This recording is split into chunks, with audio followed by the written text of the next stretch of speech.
안녕하세요. 날씨가 너무 쾌청해서 좋습니다. 햇살도 좋고요. 어제만 해도 비가 왔는데 이렇게 날씨가 또 쾌청하니까 주변 지역들이 굉장히 가시거리가 좋아졌어요. 비가 온 후에는 더욱 그 도시가 깨끗하게 잘 보이니 오늘이 적격이다 생각을 했어요. 요즘 부동산에서 가장 화두가 되고 관심이 있는 지역은 어디일까 생각했을 때 단연코 용산이죠. 말 그대로 용산. 글쎄요, 항상 우리가 용산을 일컬을 때 용이 꿈틀대는, 용이 승천하는 곳이 용산이다 라는 얘기들 많이 합니다. 오세훈 시장은 이제 본격적으로 용산을 국제적인 도시로 만들기 위한 적어도 세계 5위 안에 드는 도시를 건설하기 위한 발판이 중심축이 바로 이 용산이라고 발표를 했고요. 2025년에 착공과 함께 이 기반 시설들이 다져진 이후에 바로 말쯤에는 또 입찰을 시작한다고 합니다. 이미 제 앞쪽으로 보이는 곳에는 지금 용산에 전자상가가 있는데요. 이곳은 이미 입찰들이 다 대기업들에게 되어져서 앞으로 개발 계획이 그냥 이미 준비되어 있습니다.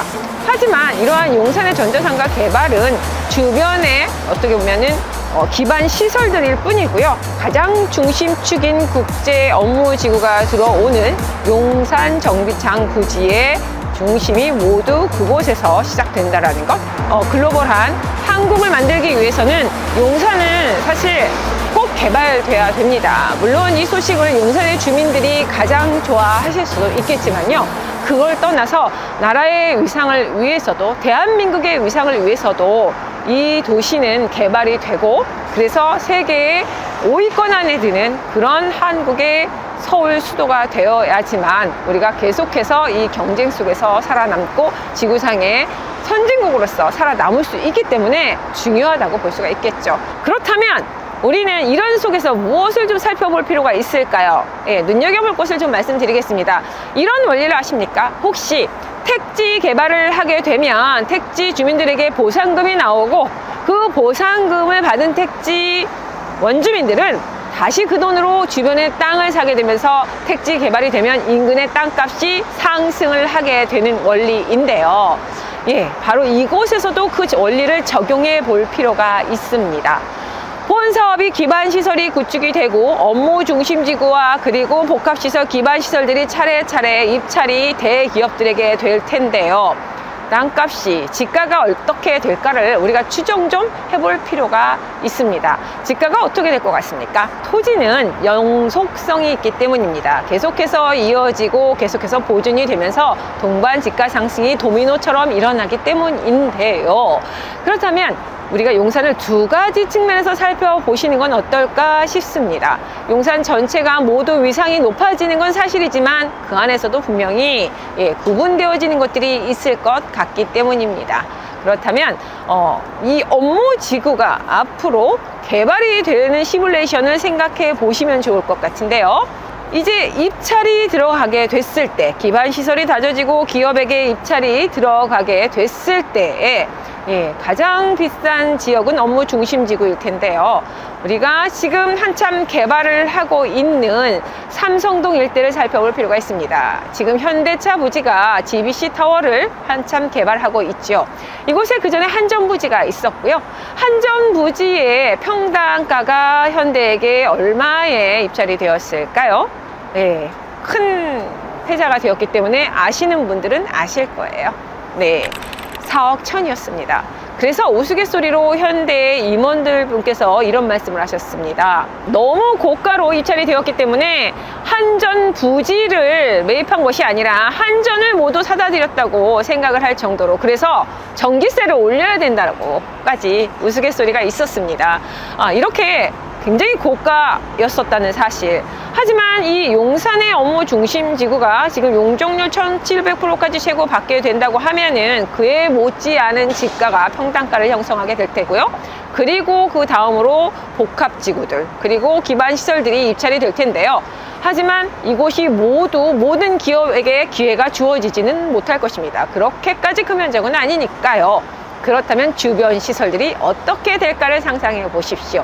입찰에서 기회를 잡지 못한 나머지의 기업들은 주변 시설들을 매입하기 시작할 것입니다. 주변 지역의 지가들이 상승이 되기 시작한다는 것이죠.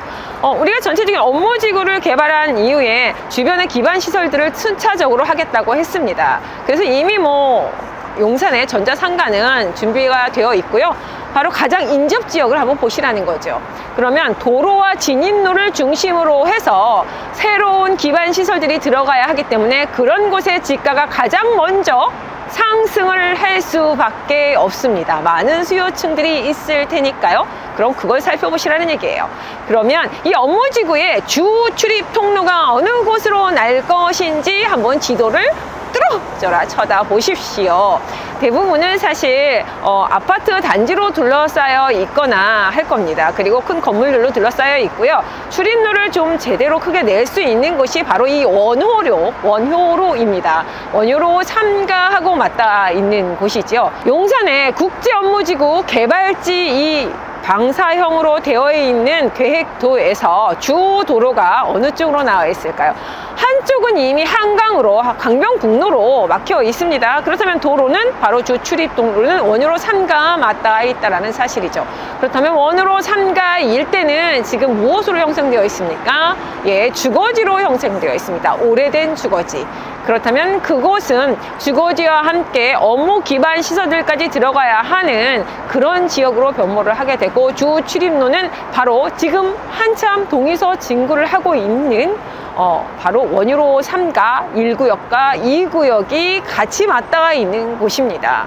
이곳은 지금 신속통합기획으로도 개발 계획을 잡고 있습니다만 굉장히 많은 스토리와 이야기거리가 있는 곳이 바로 이곳입니다. 왜냐하면 무궁무진한 기회가 있고 활용도가 높은 지역이기 때문이지요. 그 이유는 주거만 들어가기엔 너무 아까운 입지이기 때문에 1구역과 2구역이 각자 동의서 진구 중이고, 그 신속통합기획 선정이 되고 난 이후에는 통합기획에 대한 통합개발을 또 논의를 하기 때문에 이러한 것들은 사실 그 부분이 맞죠. 지역의 유상을 위해서는 통합개발로 도로변가나 이에 따른 업무지구의 기반 시설을 동반해야만 하는 입지라는 것.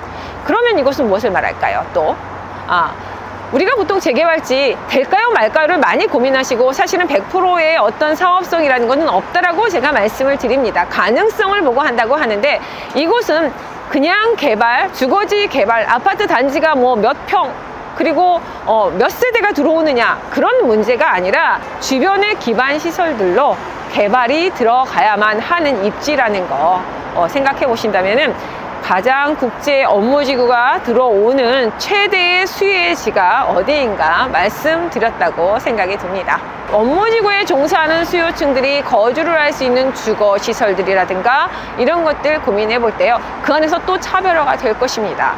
용산 안에도 이 한강 끝자락에서 원효로 4가, 원효로 3가, 2가, 1가, 청파 3가, 2가, 1가, 서계 쭉 호암동, 서호암동, 동호암동 이렇게 계속 올라가서 많은 지역들이 있습니다만, 그래도 가장 큰 수혜 지역은 찾아볼 수가 있고요. 그리고 가장 좋은 고급 주거지가 될 곳은 따로 있습니다. 우리가 아직 초기일 때 그런 곳을 또 눈여겨볼 필요가 있는데요. 그렇다면 이 용산이라는 이 도시 안에서 가장 큰 특징 중에 하나가 그중에 용산공원이라는 부분을 또 우리가 빼놓을 수 없습니다. 왜냐하면 국제 업무지구도 용산공원과 함께 연계가 되어서 게이트웨이라는 로드가 다 연결이 되기 때문에, 그렇다면 이 민족공원과도 모두 도보가 가능합니다. 그럼 이 민족공원의 수혜와 그리고 우리 앞에 놓여져 있는, 남쪽으로 놓여져 있는 한강의 모든 수혜를 잇는 그런 또 주거시설이 있다고 하면, 그런 주거지가 가장 또 이 용산 안에서도 고급 주거지가 될 테니까요. 그런 곳 중에 하나가 사실은 한남동 뉴타운입니다. 한남동 뉴타운은 앞으로 고급 주거지를 약속하고 있습니다. 그러다 보니 가격 굉장히 높아서 진입 어렵고요. 이제는 늦었다고 대부분 포기하시는 분들도 많으시죠. 하지만 제가 여기 왜 왔겠습니까?